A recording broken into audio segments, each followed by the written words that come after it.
Et les Bretons, il n'y a pas que l'alcool, il y a un deuxième cliché aussi qu'on connaît bien, c'est le beurre, bien sûr. Hein, le beurre, mais pas n'importe quel beurre. Le beurre salé, bien sûr. Il y a même une rumeur d'ailleurs qui dit que les paysans bretons baladent leurs vaches dans la mer par peur de faire du beurre doux, quoi. Je savais pas quoi faire de cette info, je vous la lire.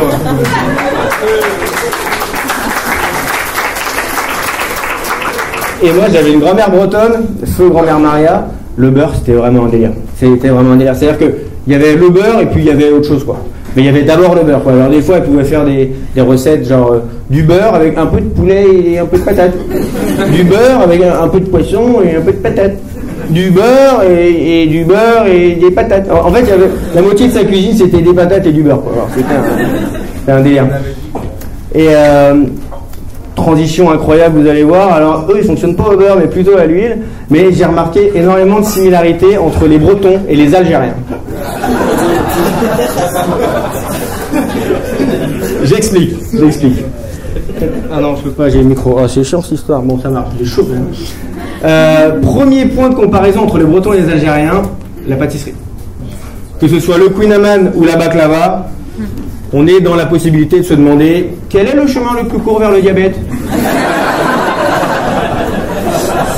On est sur le même délire. Clairement le même délire. Deuxième point, l'identité musicale. J'ai écouté là, il n'y a pas si longtemps que ça un album d'Idir. Je ne sais pas s'il y en a qui connaissent Idir, un chanteur kabyle. Et une chanson qui s'appelle Azwa ou 2 avec Shem Mami où j'entends du biniou dedans. Vous savez, le biniou c'est l'instrument de musique celtique là. C'est un bordel, moi j'adore ça. Du coup là je la reconnais, qu'est-ce que c'est que cette histoire? Et du coup je me suis renseigné un peu. Et en fait les Kabyles ils ont pareil un instrument un peu similaire qui s'appelle le mezoued. Donc comme quoi rail et musique celtique s'épousent à merveille quoi. Il y a Khaya Kanavo comme disait Rachid Kersozon.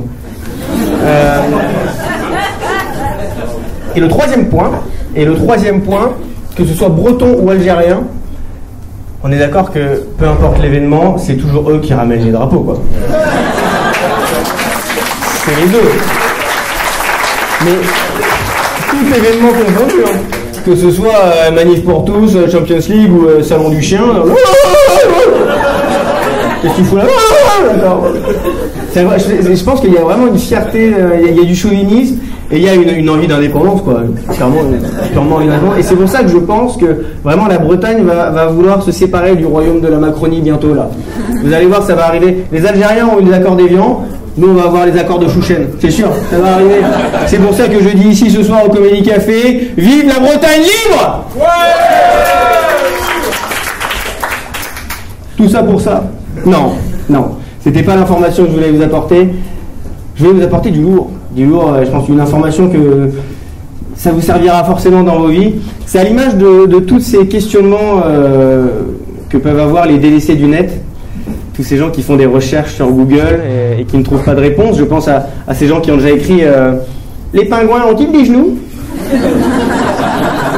Comment me marier à mon cousin gratuitement? Est-ce que péter fait perdre des calories? Sodomie, Auvergne. Non, mais celle-là, c'est peut-être pas une forme interrogative, mais apparemment, il y avait quand même la nécessité d'une réponse. Peut-être que Louis pourra nous éclaircir d'ailleurs. En tout cas, ce ne sera pas à ces réponses-là que je répondrai, mais plutôt sur la question qu'on s'est déjà tous posée et qu'on a déjà tous fait sur Google. Quelle est la chanson qui fait nanana, nana, nana? On a déjà tous écrit. Eh bien, je vous la donne, cette réponse ce soir. Cette réponse, c'est Sophie Ellis Bextor, ex-Murderer of the Dance Floor. Merci!